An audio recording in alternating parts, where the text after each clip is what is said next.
Welcome to the Betting Above the Rim podcast. Today's date, February 12th, episode 123. Let's get right into our tip-off topics, leading off with Luka and La La Land. That's right, Luka Doncic made his much-anticipated debut for the Lakers a couple of nights ago in a blowout win versus Utah. And when you kind of look and peel back at the performance of Luka, it's not anything where you're like, oh my God, like 5 of 14, 1 of 7 from the three-point line, only 14 points. But the thing that I saw, which was interesting, is that if Matt, you can put the graphic back up. LeBron was LeBron, 24, right? 7 and 8. But to me, it's the two guys above LeBron there on the list. Austin Reeves, 22 points, 3 out of 5 from 3, 9 rebounds, 4 assists. And Rui Hachimura, who I did say on this podcast, had a major step-up spot with Anthony Davis getting traded because there's no front court depth, right, in regards to scoring. So Rui goes and gets you 21 points, 3 out of 6 from 3. Why is that important, folks? People need to realize that both Luka and LeBron are dynamic passers who are going to put so much pressure on the defense that other guys are going to eat. They did a good job of actually keeping the ball in Austin Reeves' hands a little bit more and allowing him to make plays. Rui Hachimura did what he had to do. Now, listen, I don't want anybody to get excited here and look at Jackson Hayes and saying, 12 points. Here we go. Jackson Hayes. Big run coming. Absolutely not. Absolutely not. That's why Alex Len, who at one point was going to sign with the Pacers, signed with the Lakers. Because it gives them a rim protector, a shot blocker, and a rebounder that's better than Jackson Hayes, who is basically a career backup. But you can say the same thing for Alex Len. Luka is going to continue to get better. He'll shoot it better from 3. There were nerves there, as expected. But with that 1-2 combo, if they can get anything from Hayes and Len, and you get the play of Reeves and Hachimura you got in game 1, the Lakers may be around for the playoffs. Speaking of the Lakers, let's talk about the other team in the trade. Dallas Mavericks. Oh, Lord. They need incense. They need to burn sage.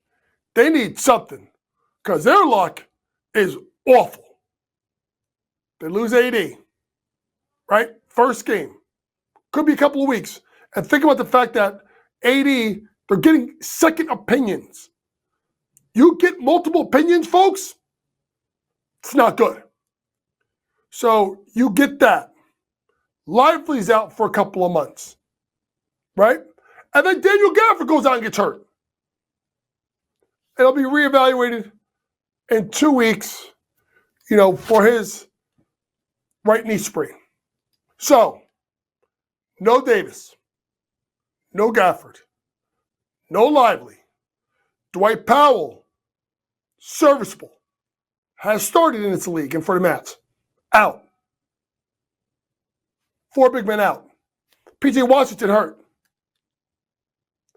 This was the concern that you had with Dallas when they made this trade. The best type of ability is availability, someone once told me. The best type of availability is dependability. Right now, Dallas does not have it at the center position, and they're going to be clinging for dear life until these guys get back. Let's swing it to the East, where after acquiring Brandon Ingram, the Raptors locked him up for a 3-year, $120 million extension. We know one of the reasons why he left New Orleans is because he wasn't getting the extension. He couldn't agree to it. But it sets up a really interesting dynamic in Toronto, right? You look at, they had drafted Scotty Barnes, the Swiss Army 3-4. They draft Grady Dick a couple of years ago from Kansas, and he's looking better this year. They take OG Anunoby, they flip him to New York to get back Emmanuel Quickly and RJ Barrett. And then they turn around and, without giving up a ton, get Brandon Ingram. So look at this group of five. Quickly, Barrett, Ingram, Barnes, Dick. Not even talking about Jakob Poeltl. Masai Ujiri, they do a good job in Toronto. Kind of fell off a hard times after winning the championship. But that is a good young core. Now listen, they're 17-37, and in the last place in the Atlantic Division. I mean, even the Nets are winning more than them. But more about them next episode, because I don't know what the Nets are doing. But you gotta like what's going on in Toronto. You may not like what happened with Drake, but I like what's going on with the Raptors. Let's move on to the college game. And a big 75-73 win by Michigan over Purdue in a really tight contest in which I do believe Danny Wolf knocked down a couple of free throws with a couple of seconds left. Interesting game if you really look at it. The big three of Purdue, which is a really good big three. They came back from last year. Braden Smith, 24. Kaufman Wren, 22. Fletcher Lawyer, 15. Not a lot else, right? Gale Jr. gets you 14 for Michigan. Donaldson and Big Vlad Golden, who followed Dusty May from FAU, with 12 each. What Dusty May has done with this team has been absolutely fantastic. Now, if you really look at their schedule and peel it back, that they've won 5 games in a row, they don't have a ton of great wins, but they're playing good basketball. And with Dusty May, this team could possibly make a move in March. Speaking of March, that's Slick Rick. You know I call Rick Pitino Slick Rick the Ruler. Saw something interesting earlier today. Rick Pitino, look at this. Rick Pitino, year 1 to year 2. Providence, 17-14 year 1. Makes the Final Four year 2 with 25 wins. Kentucky, 14-14 year 1. 22 wins year 2. Remember, they couldn't go to the tournament. Louisville, 19-13 year 1. 25 wins conference championship year 2. My producer, Matty George's alum, his school, Kevin Walsh's school, Iona. That's why they don't like Rick Pitino. 12-6 COVID year. 25-8 second year. And St. John's, 20-13 last year, 21-3, number 9 ranked team in the country, the best St. John's team since '85. I'm going to continue to talk about this man because this man deserves his respect.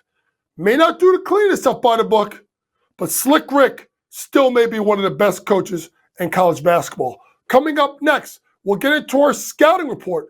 Actually, I'm sorry, our award tour. We'll break down the NBA Sixth Man of the Year award race, the most improved race, and we'll look at 2 different divisional races as we come back with our award tour after this commercial break.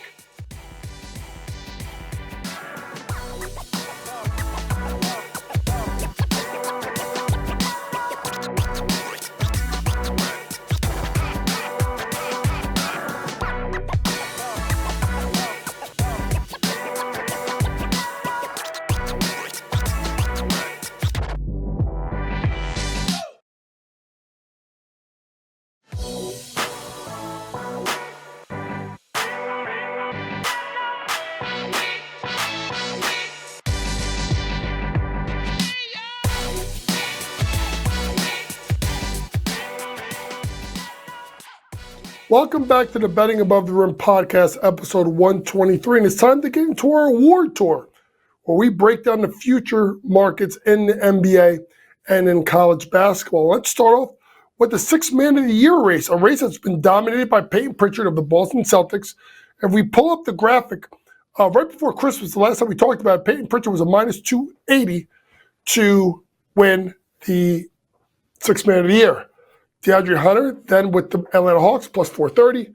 Santi Aldama, 20-1. Ahmed Thompson, 30-1. Buddy Hield, 35-1. Naz Reid, 60-1. So on and so forth. But there was a change. And the change is DeAndre Hunter getting traded from Atlanta to Cleveland. Now Peyton Pritchard is a minus 170. DeAndre Hunter is at plus 330. Malik Beasley's at 6-1. Naz Reid, 14-1. Ahmed Thompson, 50-1.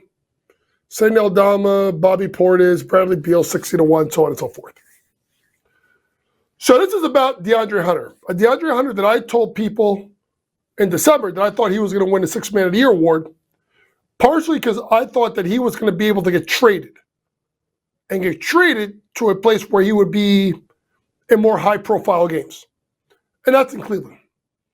But the interesting thing is he started his first game. Only played one game. Started. 12 points.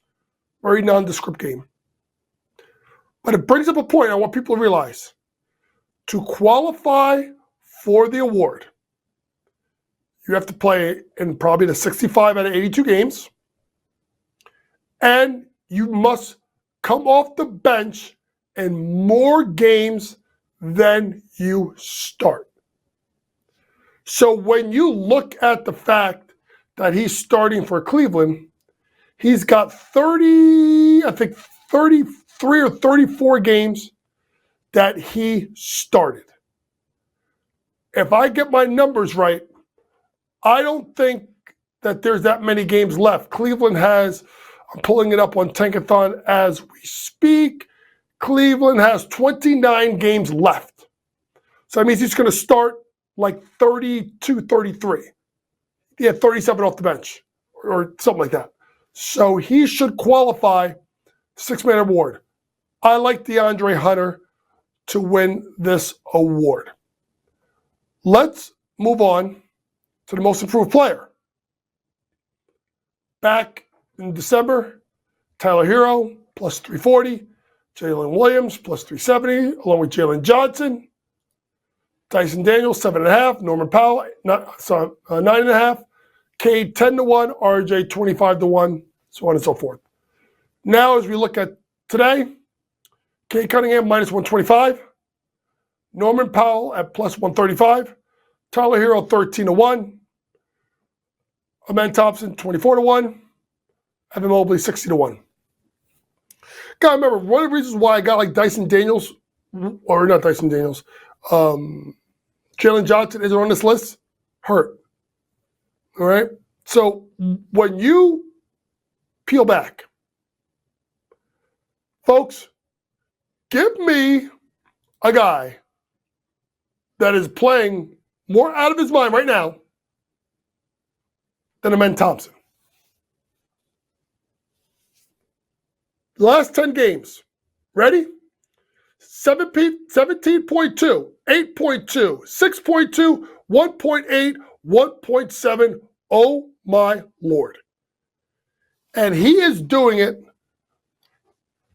with, let's just say, not the cleanest jump shot in the league.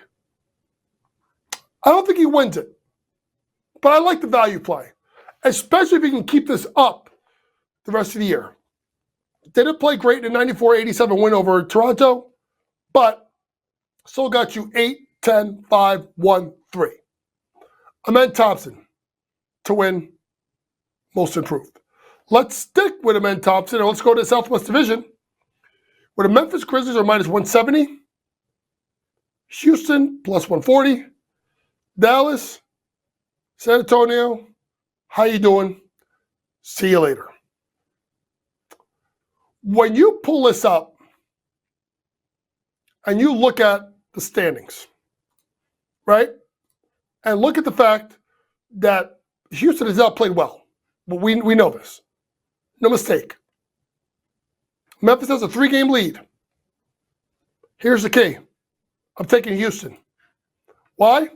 Memphis has the second hardest schedule left to play, including twice against the Cavs, twice against Oklahoma City, once against Boston, New York, Denver, Lakers. Meanwhile, Houston, bottom 10 scheduling, in which they still get to play Jazz 3 times, Pelicans twice, Sixers once, Bulls once, Spurs once, Magic twice. Give me the Houston Rockets, a team that I was a huge believer in, a team that I told you we're going to go over their win total, which, if I'm not mistaken, they already have. Houston Rockets plus 140. Let's go real quick to the Southeast Division. 3-team race: Miami, Orlando, Atlanta. I like what Atlanta's been doing, but they can't keep this up with the injuries. It's a 2-team race. It's Miami and it's Orlando. Folks, when you look at the schedules, all of them have pretty easy schedules left to go. All 3 teams, I think, are in the bottom 10 on the easiest schedules left. So I'm going to take the team with the easiest, and that's Orlando. I'm going to trust their defense. I'm going to trust that hopefully Banchero and Wagner stay healthy. And Jamal Mosley, who I was talking about Coach of the Year, will right the ship. Orlando Magic plus 120 to win the Southeast Division. Coming up next, we'll get into our scouting report. We'll break down a 1-2 matchup between Auburn and Alabama. We'll take a look at Michigan State versus Illinois. We'll take a look at Wisconsin versus Purdue. And then we'll get into Houston versus Arizona and a big Big 12 contest. We'll be back with our scouting report after this commercial break.